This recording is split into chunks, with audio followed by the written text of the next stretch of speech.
Bonjour et bienvenue sur Quasi pour un temps de parole consacré à cette intersyndicale qui va manifester aujourd'hui pour l'indexation. Pour en parler ce matin, on a Rivo. Rivo, bonjour. Bonjour. Merci d'être avec nous. Évidemment, on va parler d'indexation, mais juste avant, est-ce que vous avez eu l'occasion d'entendre le ministre Philippe Vigier? Bah oui, j'ai Alors, votre entendu. sentiment, parce qu'il a évoqué l'indexation, il a dit qu'il y a des choses qui n'étaient pas normales et qu'il allait s'y attacher et peut-être changer les choses. Alors, très surpris parce que le message jusqu'au mois enfin en début du mois de septembre Ouais, ou d'octobre, ouais, au mois d'octobre, le message ne me semblait pas être. aussi clair. Ouais, non, enfin, en tout cas, notre message n'était pas encore bien passé. Quand on a écouté ou entendu le recteur ou Oui. bien le secrétaire général adjoint dans les discussions où effectivement ils pensent encore à d'autres dispositifs pour favoriser l'attractivité. Ben là, il me semble, en tout cas, je l'ai entendu qu'une seule fois, je vais réécouter le ministre Vigier, mais effectivement, si au niveau ministériel, ils ont compris qu'il y a un problème, un gros problème d'attractivité et un gros problème d'égalité de traitement. Ben, c'est déjà ça, en espérant que ce soit sincère. Et suivi de fait? Ben, quand c'est sincère, c'est naturellement suivi des faits. Ouais. Mais à partir du moment où on entend une personne de ce niveau dire quelque chose, soyez-en sûrs que nous suivons de très très près. Oui, évidemment. L'indexation, ça a été pour vous le combat de votre vie, en fait, l'indexation. Enfin, Voilà. c'est pas encore fini, hein. Non, mais Donc je j'ai ne pas parle dit pas que c'était encore au terminé, passé. mais je veux dire, mais ça a été toujours, le combat, lui, a toujours été, depuis que je vous connais, depuis 20 ans sur Mayotte, vous venez régulièrement sur ces plateaux, et la grande majorité de vos plateaux ont toujours été consacrés au combat pour cette égalité au niveau de l'indexation. Je pense que ça a marqué et ça marque encore. J'espère que ça va continuer à marquer. Très sincèrement, nous ne sommes pas encore arrivés. Il y a juste un petit pas, on va pouvoir Ouais. dire compléter deux géants peut-être. Ouais. Il y a un tout petit pas qui commence à lever, Ouais. à se lever. Et on va essayer de pousser cela jusqu'à aboutir à quelque chose de normal. Alors justement, le fait, vous dites quelque chose de normal. On va rappeler à nos téléspectateurs, qui n'étaient pas forcément là il y a 20 ans, on va rappeler à nos téléspectateurs qu'est-ce que vous demandez précisément et qu'est-ce que les autres, quand je dis les autres, c'est les autres DOM ont précisément.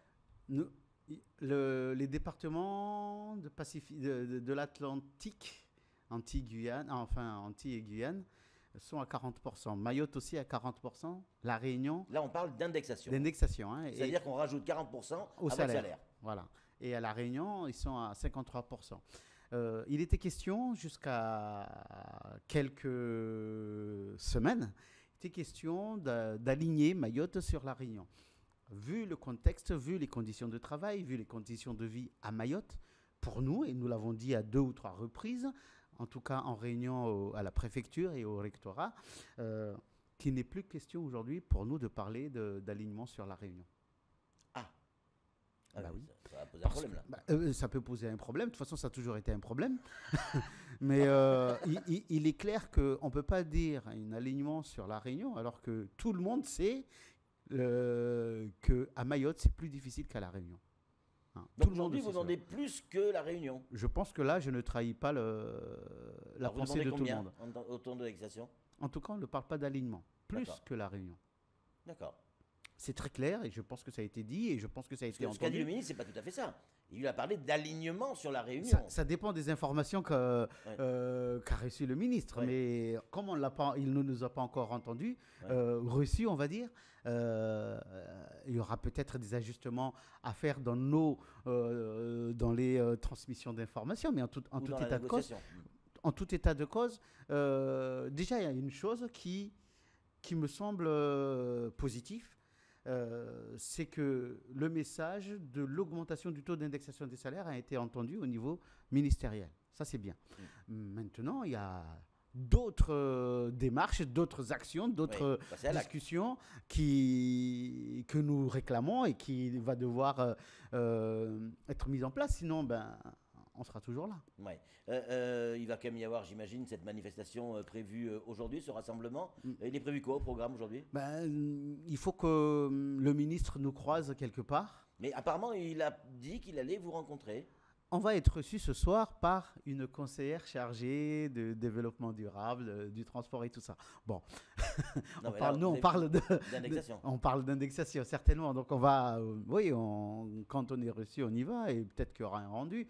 Peut-être que le rendu sera fidèle, mais en tout cas, on va y aller. Mais en tout cas, nous souhaitons, de la façon la plus cordiale possible, croiser le ministre en chemin. En chemin, c'est-à-dire pendant sa visite, on nous a dit que vers 11h, il sera dans Cavani, donc après le rassemblement qui va être fait à Mamoudzou au niveau du rectorat, on descendra à Cavani, on espère être positionné quelque part pour pouvoir rencontrer le ministre. Croiser le ministre. Et discuter avec lui?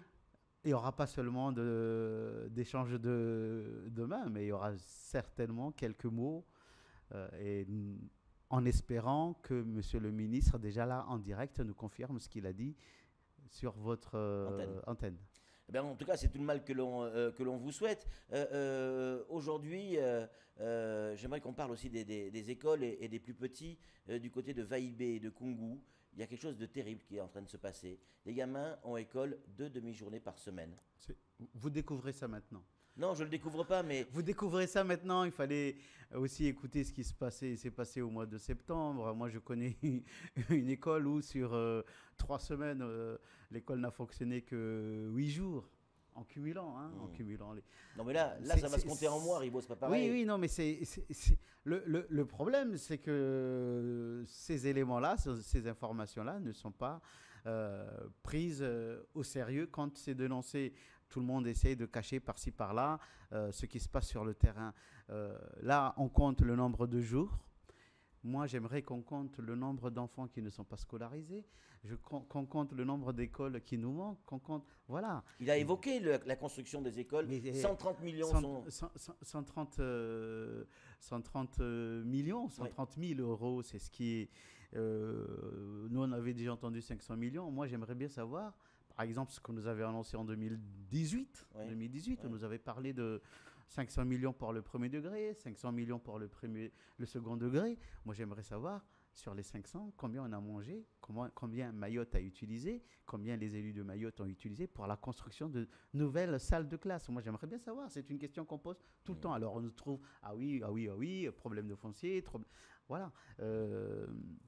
Le vrai souci dans cette affaire-là, c'est qu'on peut trouver d'autres problèmes. Le problème initial, c'est que les enfants ne sont pas à l'école. Le problème initial, c'est que les enfants ne sont pas tous scolarisés.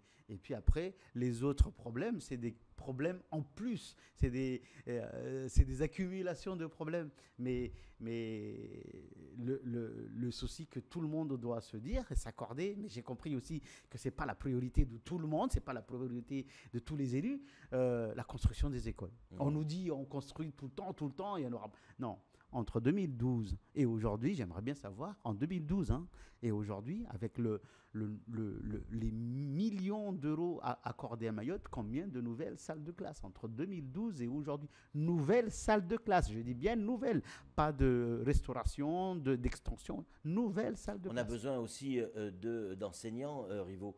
On le voit au quotidien. Au rectorat, il y a souvent des difficultés pour remplacer les enseignants qui sont absents, maladie, maternité ou départ. Il y en a qui n'y arrivent plus à Mayotte, qui ne supportent pas Mayotte et qui quittent, qui cassent leur contrat et qui rentrent. Et vous le savez, il y en a de plus en plus. On n'a toujours pas réglé le problème de l'attractivité. L'attractivité, c'est lié à l'indexation. Mais pas que, ça veut dire quoi? Qu'à partir du moment où vous allez avoir, imaginons, 53% d'indexation, c'est fini, il n'y a plus d'agression, il n'y a plus de problème, il n'y a plus de problème d'eau, ça y est, l'attractivité, elle est réglée. Non. C'est pas l'argent qui va faire que ça va être réglé. L'attractivité, il y a aussi les conditions de vie, il y a les conditions de travail et tout cela. Donc on est d'accord là-dessus.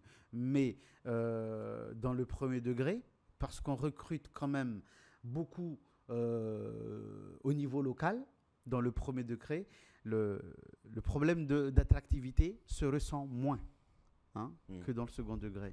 D'accord? Il y a même un dispositif de prime pour des contractuels, mais uniquement les contractuels qui viennent de l'extérieur, qui est donné. Par exemple, un contractuel qui va dans le second degré, qui va dans le second degré, on lui file à peu près 10 000 euros à la fin de l'année, d'accord ? En prime. En prime. Malgré ça, le rectorat a effectivement des difficultés à recruter, à trouver des candidats. Donc, ce n'est pas l'argent qui va tout changer. Dans le second degré, Mais nous, dans le premier degré, le recrutement est plus au niveau local et le problème d'attractivité existe, mais se ressent moins. Vous comprenez ? Donc, oui, parce que si le recrutement se fait localement, les gens sont ici chez eux, donc... dans le second degré aussi. Ouais. Nous avons des locaux qui sont professeurs dans le second degré. Ouais. Mais effectivement, il faudrait qu'on l'encourage. Hein. Dans le premier degré, on a une politique de recrutement local dès le départ. C'est pas ce qui s'est passé historiquement dans le second degré. Et donc, on est en train de payer les conséquences. Mais effectivement, des recrutements de professeurs certifiés depuis 3 ans, 3-4 ans. Donc, ça va se résorber à terme. Mais il y a aussi ces deux visions-là que nous devons gérer. Vous arrivez à discuter régulièrement avec le recteur aujourd'hui sur les problèmes que vous rencontrez. Est-ce qu'il y a des réunions qui se font régulièrement, comme ça pouvait se faire à une autre époque avec Gilles Albou, par exemple? Je pense qu'avec le... Qui était un ancien syndicaliste, Gilles Albou. Hein. C'est ce qu'il dit, mais... non. Ce qui explique aussi peut-être qu'il n'y a pas eu de problème pendant tout son mandat, il n'y a pas eu de grève, ou quasiment pas. Je pense que quand on fait semblant d'être d'accord, on fait semblant d'être d'accord. Ce qui fait qu'aujourd'hui, peut-être, il y a des problèmes de l'année dernière, la poussière a été mise sous le tapis. Voilà, ce qu'on va dire. Mais bon, il ne faut pas qu'on pense qu'on n'est pas conscient de ce qui se fait, de ce qui se dit et de ce qui s'organise. Le problème, c'est que M. Mikulovic, le recteur, il ramasse aussi ce qui s'est passé, ce qui s'est dit. Et les promesses d'avant. Voilà, mais après, recteur et recteur. Voilà. Maintenant, on est aujourd'hui sur effectivement la question de l'indexation des salaires. Ouais. Il y a la question des conditions de travail, de manque de salles de classe et tout ça. Et c'est un problème qui ne date pas de M. Mikulovic ou M. Albou. Hein, ça date de plusieurs années, de plusieurs recteurs ou vice-recteurs. Voilà, donc le problème, à mon avis, et je l'ai toujours dit, c'est un manque de volonté politique. Je prends un exemple tout simple. C'était au mois de septembre, le SNUPP au niveau national avait sollicité le groupe Outre-mer des députés. Donc, nos 2 députés de Mayotte étaient informés. Il y avait tous les députés des départements d'Outre-mer. En tout cas, chaque département d'Outre-mer était représenté, sauf Mayotte. Voilà. Et nous avons quand même une vice-présidente dans cette commission. Voilà, on a un membre aussi dans cette commission. Mais ils étaient tous informés en tout état de cause. Ceux qui n'étaient pas sur place avaient suivi la réunion en visio. Voilà. Donc, il y a quand même une volonté politique. Hein, et il y a une volonté. De toute façon, M. Kamardine, sur les réseaux sociaux, a dit que la construction des écoles n'était pas sa priorité. Voilà. Donc, c'est très clair. Il y a un problème de volonté politique. On va rester sur la note positive. Les déclarations du ministre Philippe Vigier sur notre antenne ce matin, enregistrées hier soir à la Case Rocher, avec cette volonté de regarder de plus près, effectivement, cette revalorisation de l'indexation et un alignement sur la Réunion, c'est-à-dire arriver à 53%, même si aujourd'hui vous dites que ce n'est pas assez, mais déjà il va falloir au moins arriver aux 53%. En tout cas, merci beaucoup Rivo d'être venu sur ce plateau, d'avoir répondu à nos questions, et on va suivre ce dossier de l'indexation que l'on suit depuis de nombreuses années. On va le suivre évidemment de très très près. Allez, c'est tout pour ce temps de parole. Vous pouvez compter sur nous. Oui. Allez, tout de suite, la suite de nos programmes.